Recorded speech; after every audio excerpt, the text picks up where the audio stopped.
Every Tuesday at exactly 7:45 p.m., Noah would suddenly stop whatever he was doing, grab his keys, and leave without explanation. I'm busy.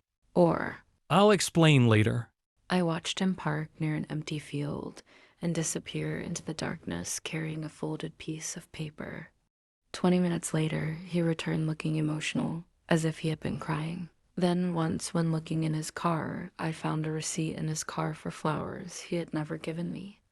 A week later, I noticed him smiling at messages and quickly locking his phone whenever I walked into the room. The pieces is obvious.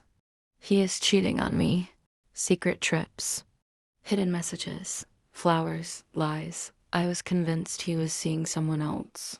What she didn't know was that the flowers were left beside his father's grave. The messages were from a grief support group, and the folded papers were letters he wrote to the father he still missed.